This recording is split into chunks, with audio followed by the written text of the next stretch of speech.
There's no shortage of online conspiracy theory about Ghislaine Maxwell, the Oxford-educated socialite who's presently in a US federal prison camp in Texas, serving a 20-year sentence for conspiring to provide underage girls for her paedophile friend Jeffrey Epstein.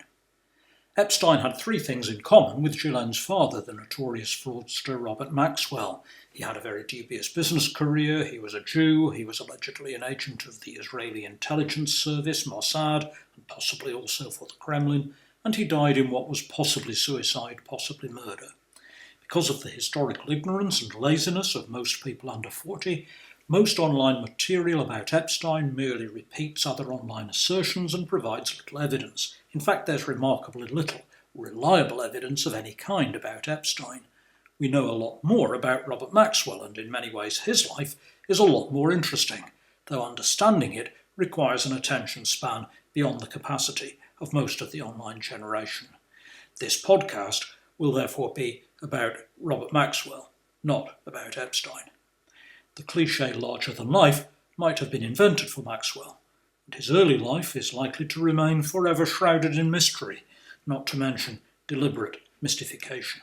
He was born Jan Hock in the then Czechoslovak town of Solotvino on the 10th of June 1923. Many people, not only the obvious anti-Semitic critics of rootless cosmopolitans, later had reason to question Maxwell's loyalties, but it would be difficult to pin down exactly where anyone born in Solotvino in this era should be expected to assign patriotic national loyalty. Other than saying he was a Jew, though from adolescence until the last 7 years of his life, he publicly shunned every aspect of Jewish identity. It's very difficult to describe Maxwell's original nationality, although his hometown's temporary national affiliation proved felicitous for the satirical magazine Private Eye, who were enabled for years to dub Maxwell, one of their greatest enemies, the bouncing Czech. His parents had been subjects of the Austro-Hungarian Empire until it was destroyed by the First World War, but in post-war peace treaties, Solotvino and its surrounding region, Carpathian Ruthenia, were assigned to the new multi-ethnic nation of Czechoslovakia. When Maxwell was aged 15, his home region was awarded to Hungary as part of the 1938 Munich Agreement, negotiated by the Great Powers. During the last year of the Second World War, this region, like the rest of Hungary, was occupied by German forces desperately trying to hold back the advance of Stalin's Red Army. And within weeks of the war's end, Czechoslovakia was forced to agree to hand over the region to the Soviet Union. There it remained until the USSR's collapse in the early 1990s, becoming part of an independent Ukraine at the end of 1991. It remains a potentially unstable border area to this day. In the summer of 1993, I was stranded for 2 or 3 days at this border near the regional capital of Uzhhorod, together with a visiting group of British nationalists, including the late Richard Edmonds, John Morse, and his future wife, Teresa. This unstable border character of his hometown left its mark on Maxwell. His father, according to various biographies, is said to have been poor but honest, yet the same might not have been true of his extended family. Aged about 12 in the mid-1930s, he was sent away to study rabbinical literature at a yeshiva, a Jewish school, in Bratislava, 370 miles away from his hometown, a fact which perhaps casts some doubt on his family's supposedly extreme poverty. Even as a youngster, the young Jan Hock could obviously handle himself, and there were signs of the future bully, Robert Maxwell. On arrival in the big city, he soon drifted away from his studies and started earning cash as a street peddler selling necklaces. By the approach of war in 1939, he was a teenage thug, in Yiddish terms a stalker, more of a Peaky Blinders character than a Woody Allen. His sister Sylvia put it more politely. We could barely recognise you. Instead of the shy yeshiva bucher, term for a Talmudic scholar, we expected, we saw in front of us a flashy young chap, the pre-war Central European equivalent of a teddy boy. He only returned to his hometown for about 3 months in the spring of 1939, before heading to the Hungarian capital, Budapest. Maxwell later told many tall stories about this period of his life, and his biographers admit that it's often impossible with this subject to untangle truth from fiction. But one way or another, Maxwell travelled first from Sołotvino to Budapest, 270 miles, where at the start of 1940 he was arrested by Hungarian authorities for helping to smuggle Czech refugees across the border. He escaped from Hungarian custody and made his way from Budapest to the then Yugoslav capital, Belgrade, another 220 miles. Then, by ship, alongside other exiles, to Beirut, capital of French-controlled Lebanon. At this stage, during the late winter and spring of 1940, France was still part of the Allied war effort against Germany.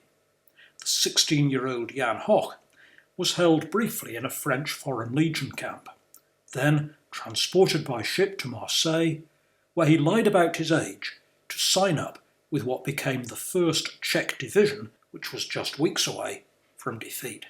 Together with 4,000 surviving comrades from this Czech division, Hoch was evacuated from the French port of Sète to the English port of Liverpool in July 1940, a few weeks after his 17th birthday. This was the decisive and final step in his journey across Europe, and from the day he landed in Liverpool, the Jewish teenager Jan Hoch began his transformation into the plummet-owned Englishman Robert Maxwell. Though his first move in this direction struck a jarring note when Jan Hoch renamed himself Ivan du Maurier after his favourite cigarette brand, at first unaware that this name sounded foreign to most English ears, and he used several other names before settling on Maxwell. Due to the rapidity of German advance across Europe, there were significant numbers of émigrés from many different countries who ended up in Britain or in British-controlled territories overseas. Yet at exactly the same time, in the summer of 1940, authorities in London were paranoid about the threat of invasion and the great bogeyman of fifth columnists, which I discussed in my previous podcast. To begin with, non-British subjects were not allowed into the fighting forces, other than a special unit called the Pioneer Corps, whose recruits did various odd jobs for the war effort, rather than anything resembling frontline fighting. At some point between 1940 and early 1944, one of the pivotal moments in Maxwell's life occurred. But frustratingly, Maxwell's most recent biographer, John Preston, tells us no more about it than earlier books. As is sadly often the case with Preston's biography, even though it's very readable, he has simply lifted his account from an earlier book, Tom Bower's biography of Maxwell, the book that the old fraudster tried to suppress during the 1980s through endless lawsuits. This story goes that after an operation for appendicitis, Maxwell began an affair with an Englishwoman and was introduced to her friend or relative, Brigadier Gary Carthew Yerston of the Black Watch. It was through this brigadier that Maxwell earned a transfer from the Pioneer Corps to a fighting unit, first with a territorial battalion, the 6th North Staffords, who landed in Normandy in June 1944 as part of the 176th Infantry Brigade. By the end of the year, as a commissioned officer, eventually a captain, in the Queen's Royal Regiment. At the same time as receiving his officer's commission, he adopted the name Robert Maxwell. His recent biographer John Preston is quite flippant about this, but while earlier name changes during his flight across Europe might have been his own idea, It's pretty certain that changing your name while in the process of being commissioned as a British Army officer is not something that a 21-year-old Jewish émigré could simply decide to do on his own initiative. Carthew Yorston was therefore obviously an important figure in Maxwell's life. He cropped up again early in 1945, helping to persuade a family of French Gentiles to allow Maxwell to marry their daughter. Soon after the liberation of Paris, Carthew Yorston was head of the British military staff in the French capital. It's odd, to say the least, that Maxwell made this leap from breaking rocks in a South Wales quarry as a teenage Pioneer Corps recruit to having this type of high-level connection. The obvious explanation is that the young man's command of European languages made him the sort of chap who would be useful for intelligence assignments once British forces were engaged on the continent. Less than 3 months after landing in France, there is evidence that Maxwell had some sort of intelligence role. If we assume that Brigadier Carthew Yorston did have an intelligence connection, it's interesting to note that the Brigadier's great-grandson, the French businessman Charles Beigbeder, was one of the main financial fixers behind Marion Maréchal Le Pen's creation of ISEP, an academic institute in Lyon, founded in 2018. This wouldn't be the first time that Robert Maxwell and the shady networks surrounding him had been found to have connections to the so-called far right. During the 1980s, Maxwell worked closely with the Japanese international gangster and former so-called fascist Ryoichi Sasakawa, who was a luminary of the Moonie religious cult. Simultaneously, another Moonie, Pierre Seyrac, was one of Jean-Marie Le Pen's advisors and an MP and member of the European Parliament for Le Pen's French National Front. Seyrac was the main agent for the Israeli intelligence service Mossad's effort to infiltrate Le Pen's circle. Part of this plan involved an invitation by Mrs. Thatcher's former aide, Sir Alfred Sherman, for Le Pen to address a Western Goals fringe meeting at the 1987 Conservative Party conference. But Israel's networks backed away, and the invitation was cancelled, after Le Pen semi-identified himself with Holocaust revisionism, calling the gas chambers a detail of history in an interview in August 1987. 4 years later, by which time Western Goals had been restructured with different leadership, Le Pen was re-invited and addressed a meeting in London alongside the late Jonathan Bowden. Maxwell's most recent biographer, John Preston, is only able to speculate about Maxwell's wartime recruitment by British intelligence. He takes us no further than earlier accounts, notably by Tom Bower in the biography I mentioned earlier, Maxwell the Outsider, first published in 1988 and then in various subsequent editions.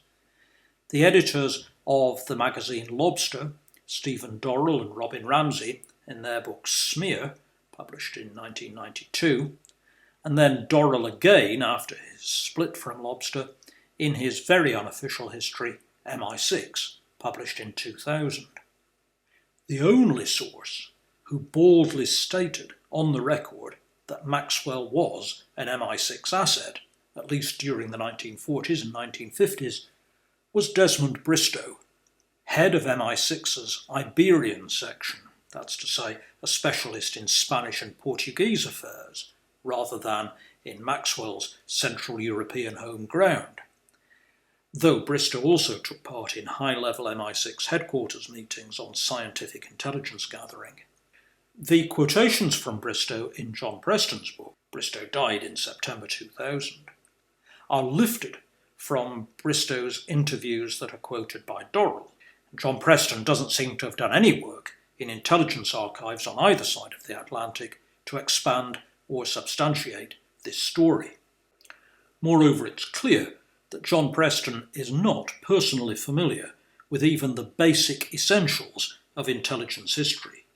To be fair, very few people are, as this is a pretty new academic specialism that has greatly advanced during the past 20 years, thanks to increasing numbers of releases of previously secret documents. He describes one of Maxwell's important early financial backers, the influential merchant banker Sir Charles Hambro, as, quote, merely an original member of the Special Operations Executive, SOE. In fact, Hambro was the head of SOE during 1942-43, and for the last 2 years of the war, Hambro headed a secret liaison mission based in Washington, D.C., handling the highest level of scientific and technical intelligence sharing between Britain and the United States, including the atomic bomb project. So any association, therefore, any close association between Hambro and Maxwell was very, very important. Not merely an association with somebody who was a member of SOE.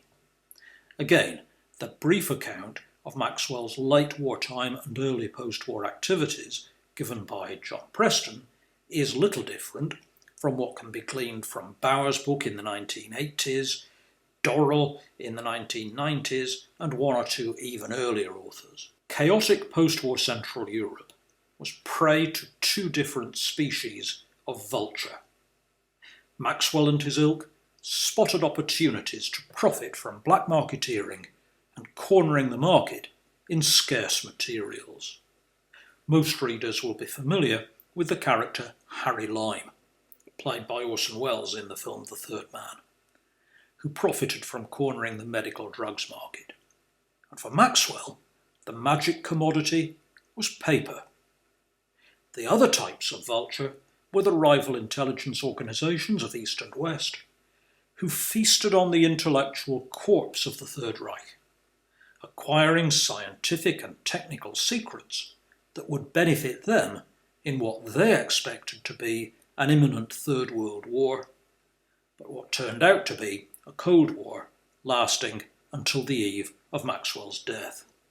Due to his fluency in German and his working knowledge of some other European languages, Maxwell was a valuable asset in occupied Germany, and in common with many other Jewish émigrés working with the British and American forces, he handled interrogations of captured German officers.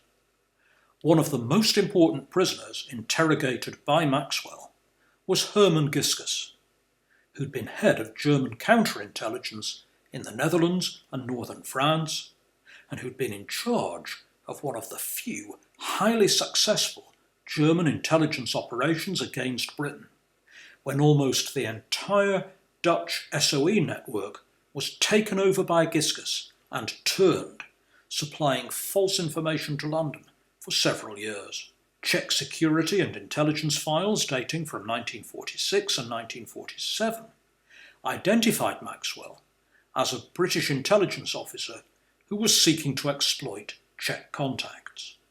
John Preston quotes from these Czech documents, but surprisingly, he doesn't identify the Vienna-based MI6 officer who controlled Maxwell's activities in this period. According to Stephen Dorrell and others, this was George Kennedy Young, G.K. Young, a future deputy chief of MI6. Mr. Young was later a renowned Monday Club activist and founder of the right-wing group Tory Action.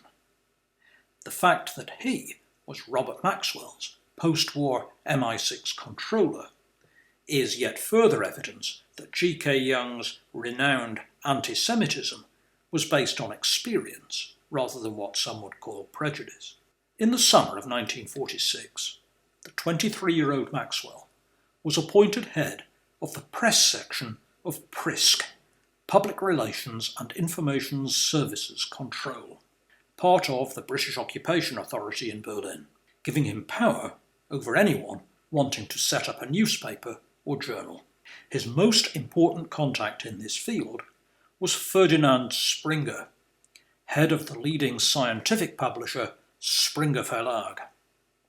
This had been founded in 1842 by Ferdinand's father Julius. The Springers were an old Jewish family, but they'd been assimilated for a century by the time Adolf Hitler came to power in 1933. It seems that Ferdinand Springer had little trouble maintaining control of his publishing empire during the Third Reich, but by 1946 it was convenient to forget his Aryanisation and join the British side via Maxwell. Ferdinand Springer, by the way, wasn't related to the famous post-war German publisher Axel Springer. John Preston suggests that Maxwell's earliest business breakthrough was funded by MI6. This involved the purchase of Springer Verlag's entire stock of learned scientific journals, books and articles. But very oddly, this recent biography chooses not to mention Maxwell's initial business partner in this publishing venture, which became his best-known company, Pergamon Press. This business partner was Paul Rosbaud, an MI6 informant who had remained in Germany throughout the Third Reich and who supplied Britain and America with detailed intelligence about Germany's embryonic nuclear program. Many aspects of Rosbaud's life and intelligence career remain mysterious to this day, but he played an important role in Maxwell's story, and his omission from the most recent biography is strange.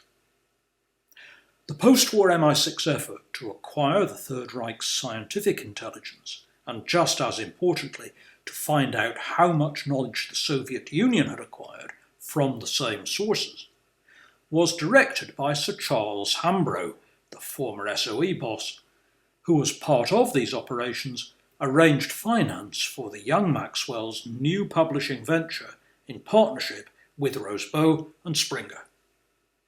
Unsurprisingly, several of Maxwell's earliest post-war business associates were former, or in fact only semi-retired, intelligence officers. These included Major John Whitlock and his fellow SOE and MI6 veteran Hugh Quinnell, who both served on the board of the British publishers Butterworths, acting as the front for Maxwell's new MI6-sponsored alliance with Springer.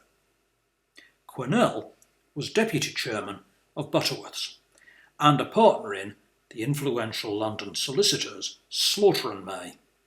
He'd been forced to resign as wartime SOE chief in Gibraltar after taking responsibility for a disastrous explosion on board the Tangier-Gibraltar ferry in January 1942. A consignment of limpet mines, detonators and other explosives had been packed into diplomatic bags, which by international convention, as I mentioned in the previous podcast, cannot be searched by border security, and loaded onto the ferry at Gibraltar. Unfortunately, the explosives hadn't been securely packed. They became unstable in transit. In the early hours of the morning, soon after the ferry had docked in neutral Tangier, the port was rocked by a huge explosion, killing 10 Moroccan civilians and 4 Gibraltarian policemen. The disaster was publicly blamed on a German or Italian bomb, but behind the scenes, a secret British Board of Inquiry established SOE's responsibility. Despite this cock-up, Quinnell's long-term career as a city lawyer, spook and Maxwell business associate was secure. Alongside Hambro, perhaps the most eminent British spy to assist Maxwell's fledgling business career was Count Frederick van den Heuvel, wartime MI6 chief in Switzerland, known to his friends as Fanny the Fixer. As late as 1954, there's evidence that Maxwell was getting help from van den Heuvel in some of his shady business deals, quite separate from scientific publishing. John Preston's biography has a chapter on some of these deals, in which Maxwell's partner was another dodgy import-export specialist, Dr. Kurt Wallersteiner. In my review of Preston's book, I revealed for the first time that even while MI6 veterans were assisting Maxwell, MI5 and the FBI regarded him with suspicion and were listening to his phone calls and opening his letters. For example, an MI5 check on Maxwell's phone line, authorised by the Post Office under a Home Office warrant, produced details on 16th of March 1954 of business deals between Maxwell, Wallersteiner, and the Communist Chinese government. During this telephone conversation, it was revealed that the Chinese deal depended on working with a London-based group who had already started building Chinese connections. This group was run by Roland Berger, a Jewish communist who had worked in a senior role for the UN's refugee organisation immediately after the war. Berger was a very important undercover communist with close ties to Soviet intelligence, though it seems likely that he defected to the Chinese side during the Sino-Soviet split of the late 50s and early 60s. During this phone call, monitored by MI5, Maxwell admitted that on the one hand, Berger was a personal friend of his, but that if he were to have any dealings with Berger's committee, he would have to get permission from a man who he called my friend Van, whether I can deal with this committee. You see, I can only get anything if I make use of my friend Berger, and as soon as I make use of my friend Berger, I must talk to my other friend, you see. No doubt aware that his phone line was insecure, Maxwell then prevents Wallersteiner from speaking further on the matter and cuts him short, with the comment, "Well then, I will get the nod from our friend, as you know." Published versions of FBI files on Maxwell are heavily censored, including incompetent attempts by the FBI to remove references to Kurt Wallersteiner. It seems that during the mid-1950s, he was subjected to heavy FBI surveillance, but they closed their investigation at the end of 1957 after it had, as they put it, not revealed any acts of espionage on his part in the United States and Canada. Late in 1954, however, the FBI had monitored Maxwell's contacts with leading American nuclear scientists.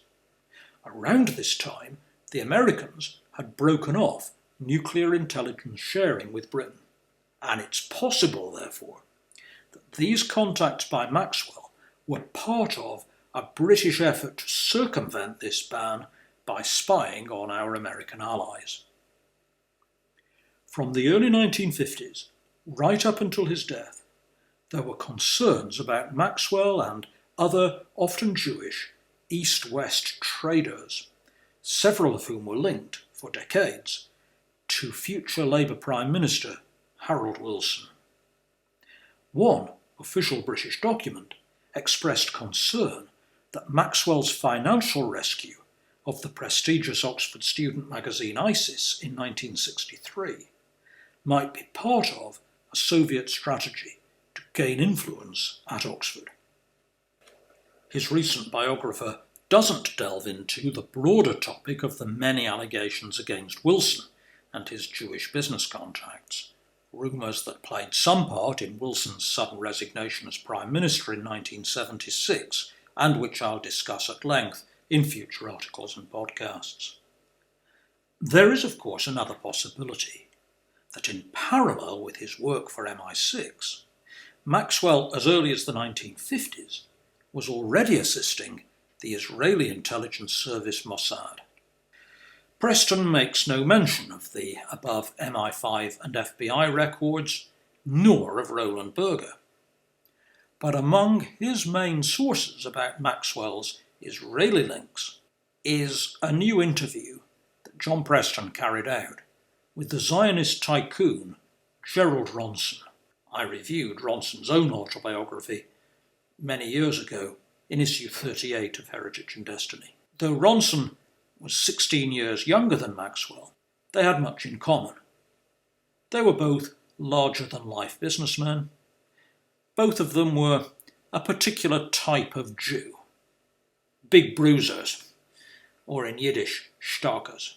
Maxwell boasted of having killed German civilians in cold blood, while Ronson had a criminal conviction for assault as part of his role in the violent Jewish anti-fascist group, the 62 Group, for which he was in charge of fundraising, working closely with the group's field commander, Cyril Paskin, and its intelligence officers, Harry Bidney and Jerry Gable. Paskin and Bidney are now dead, while Gable was, until his retirement a few weeks ago, editor and publisher of Searchlight.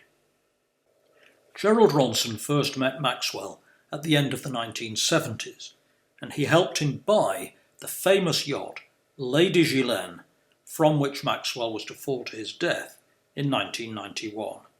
The yacht, of course, was named after Maxwell's daughter, who's now in prison in America. For several years, the Ronson and Maxwell families used to holiday together on their respective yachts. According to Ronson, he was responsible for Maxwell returning to his Jewish roots and building close ties to Israel during the last 7 years of his life. As Ronson puts it, he, Maxwell, usually told people he wasn't Jewish, but he told me he was, but he'd given it up. I said to him, "What's all this crap?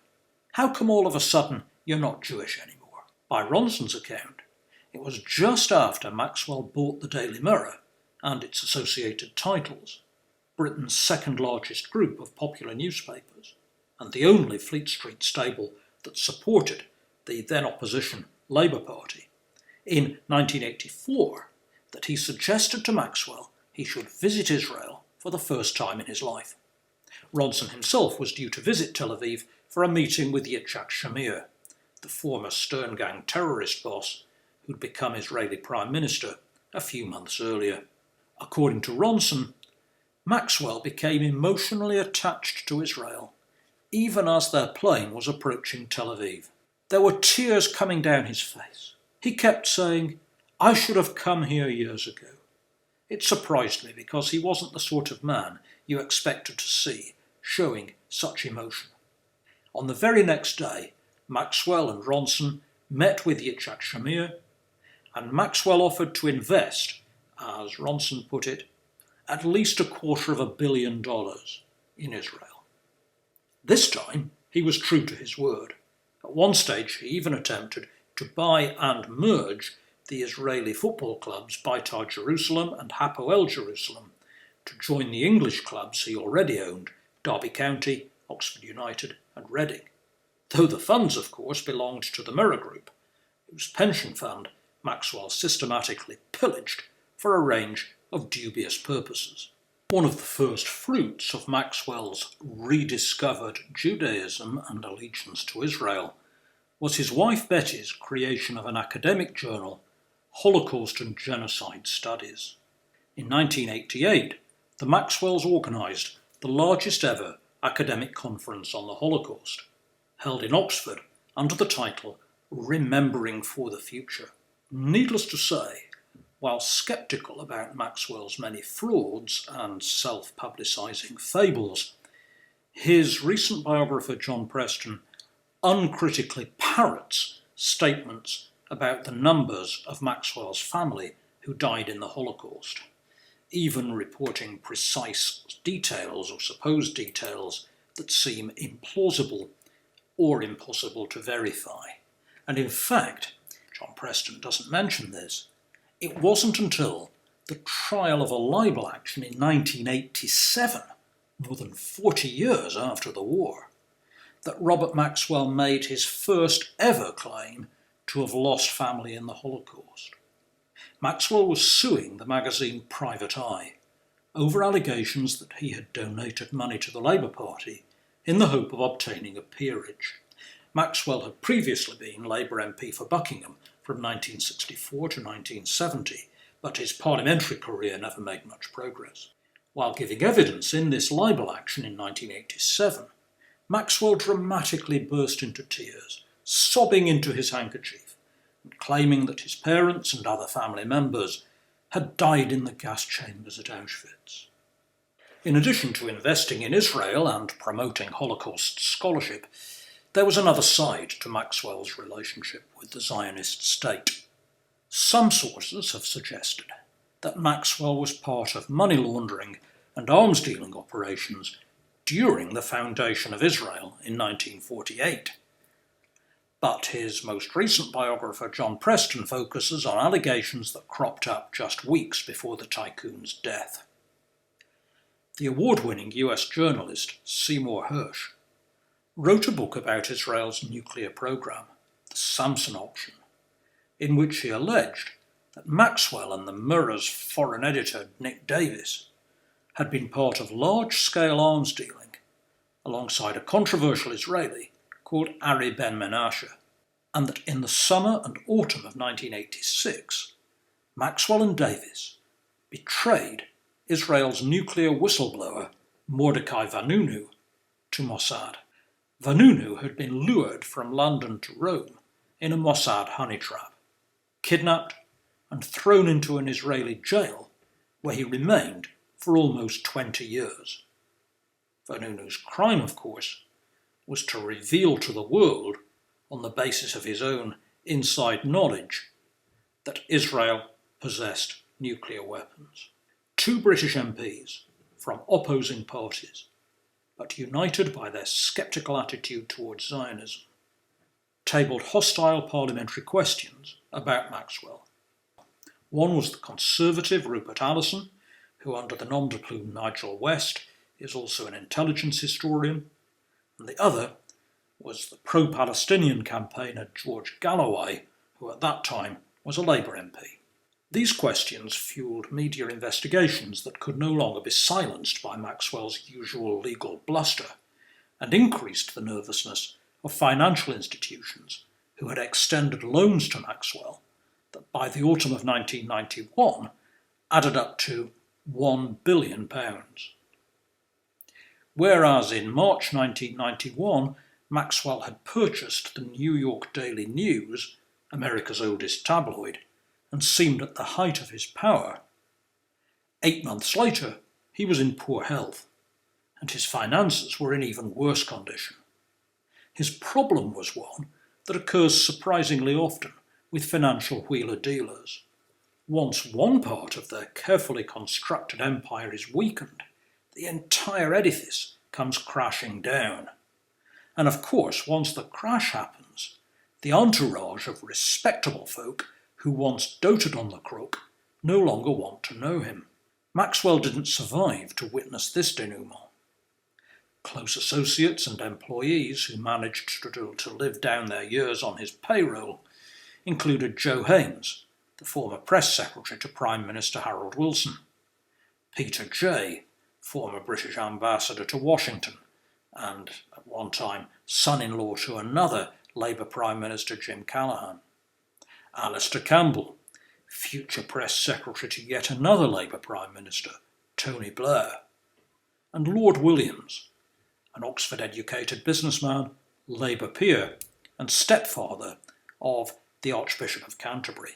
It would be natural in such circumstances for a man like Maxwell, who knew where all sorts of bodies were buried, to attempt to pressure or even blackmail some of his old acquaintances. On the 1st of November 1991, he suddenly decided to take a break on his yacht, cruising on the Lady Ghislaine across the Canary Islands, and cancelling a long-planned speech to the Anglo-Israeli Association's London celebration of the Balfour Declaration anniversary. At some point during the night after that planned speech, in the early hours of the 5th of November 1991, Robert Maxwell fell, jumped, or was pushed over the side of his yacht. His body, assuming it was his body and not part of a faked death, was found late that afternoon.